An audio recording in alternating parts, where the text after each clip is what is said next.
represent collections of brain areas. What I can tell you is there are different kinds of rumination. That I have done.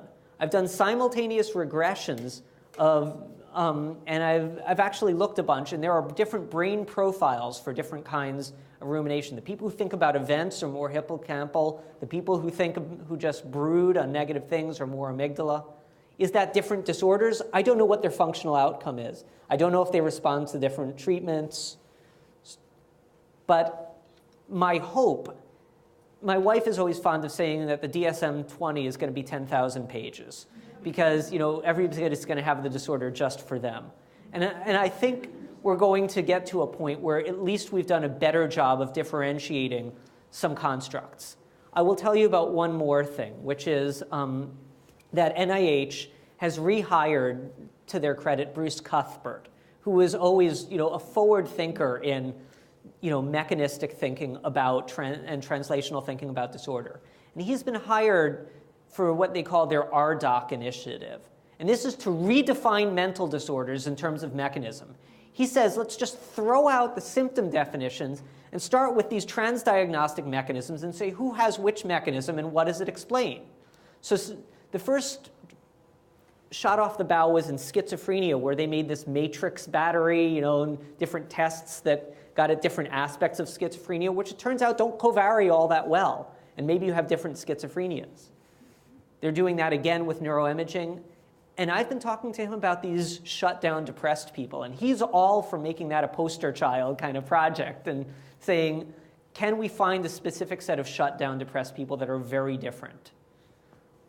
It may be, at the end of the day, the anhedonic, melancholic distinction, or it may be something different. We've got to look. That's a great answer. Okay, Thanks. let's see, Aaron.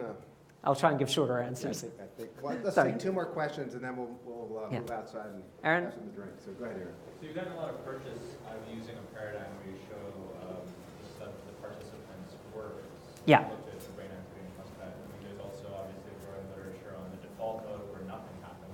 Yeah. As well as many other paradigms. So I was curious, given different stimulus challenges, different paradigms, do you think that the networks that you described extend to those? I mean, do you think that there are ways of improving the paradigms you're using? Yeah. What are the next steps in terms of that? So finally, an easy question. Do we think that the paradigms I'm using, I show people an emotional word for a fraction of a second and wait 12 seconds, which is different from what most people do. How does that relate to showing people emotional faces or just having them sit in a scanner and ruminate for 10 minutes? Is there any relationship between these things? And I've got to say, as an answer, yes, you're right on. We have to look at that. We've been giving multiple tasks. We've got default mode activity in all these people. We've got a faces task in all these people, and a couple of other standard ones. We're going to look at how it's related. At this point, I don't know, but to make any claim about construct validity, we're going to have to talk about how this relates to what everybody else is doing. One of the huge pieces of the literature we don't know, the PET scan literature in depression is huge. Everybody talks about baseline activity being different between depressed and healthy people. And then we have this fMRI literature, which is all about how you react to tasks. We don't know what the default mode stuff, which is about correlations, has to do with. PET scan activity has to do with reactivity. We'll get there someday, but not there yet. One Yeah. more question. Go ahead.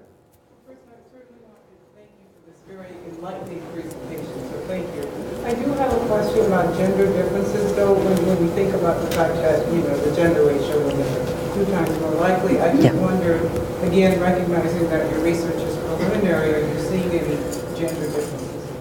Right. So, we have some samples that are almost large enough to talk about them. In my hands, I haven't found them. What I can tell you is this, that's kind of interesting, at least not robustly enough that I'm going to jump up and down. What I can tell you is that there are gender differences that are very apparent before people get depressed. Twice as many girls as boys ruminate, or actually women who are not yet depressed will ruminate as men.